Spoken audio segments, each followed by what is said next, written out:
Hi hello welcome to Crick Arena. ഇപ്പോൾ നടന്നുകൊണ്ടിരിക്കുന്ന border Gavaskar ട്രോഫിയിൽ പ്രതീക്ഷിച്ച പോലെ തിളങ്ങാൻ ഇന്ത്യയുടെ ഓപ്പണറായ യശസ്വി ജയ്സ്വാളിന് കഴിഞ്ഞിട്ടില്ല. പെർത്തിൽ വെച്ചുകൊണ്ട് നടന്ന ടെസ്റ്റ് മത്സരത്തിൽ അദ്ദേഹം ഒരു സെഞ്ചുറി നേടി 261 റൺസായിരുന്നു അദ്ദേഹം നേടിയിരുന്നത്.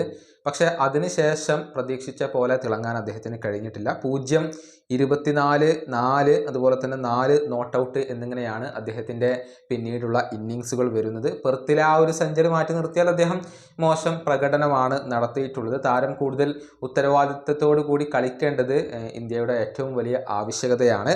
മുൻ ഇന്ത്യൻ സൂപ്പർ താരമായിരുന്ന ചേതേശ്വർ പുജാര ഇപ്പോൾ ജയ്സ്വാളിന് ചില ഉപദേശങ്ങളൊക്കെ നൽകിക്കൊണ്ട് രംഗത്ത് വന്നിട്ടുണ്ട്. ജയ്സ്വാൾ ബാറ്റ് ചെയ്യുമ്പോൾ ധൃതി കാണിക്കരുത് എന്നാണ് പുജാര അദ്ദേഹത്തോട് പറഞ്ഞിട്ടുള്ളത്.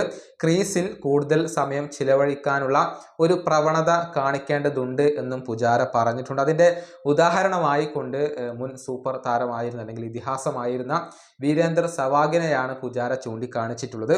സെവാഗ് അഗ്രസീവായ ഒരു താരമായിരുന്നുവെങ്കിലും സന്ദർഭങ്ങൾക്കനുസരിച്ച് അദ്ദേഹം കളിച്ചിരുന്നു എന്നും പുജാര പറഞ്ഞിട്ടുണ്ട്. അദ്ദേഹത്തിൻ്റെ വാക്കുകൾ ഇങ്ങനെയാണ്: ജയ്സ്വാൾ വളരെയധികം ധൃതി കാണിക്കുന്നുണ്ട്. യഥാർത്ഥത്തിൽ അതിൻ്റെ ആവശ്യമില്ല. ക്രീസിൽ കുറച്ചുകൂടി സമയം അദ്ദേഹം ചിലവഴിക്കണം. എല്ലാ പന്തുകളെയും ആക്രമിച്ച് കളിക്കണം എന്നില്ല. ആ ഒരു ശൈലിയിൽ മാറ്റം വരുത്തേണ്ടതുണ്ട്. റൺസ് പിറക്കും എന്ന് ഉറപ്പുള്ള പന്തുകളെ മാത്രം ആക്രമിച്ച് കളിക്കണം. ടെസ്റ്റ് ക്രിക്കറ്റിൽ നിങ്ങൾ ഒരു ഓപ്പണർ ആകുമ്പോൾ ഒരല്പം ക്ഷമയൊക്കെ കാണിക്കേണ്ടതുണ്ട്. നിങ്ങളൊരു അഗ്രസീവ് പ്ലെയർ ആണെങ്കിൽ കൂടി ശ്രദ്ധിച്ച് കളിക്കണം. സെവാഗ് ഒരു അഗ്രസീവ് താരമായിരുന്നു. പക്ഷെ തൻ്റെ സോണിൽ മികച്ച പന്ത് കിട്ടുമ്പോൾ മാത്രമായിരുന്നു സെവാഗ് ആക്രമിച്ചിരുന്നത്.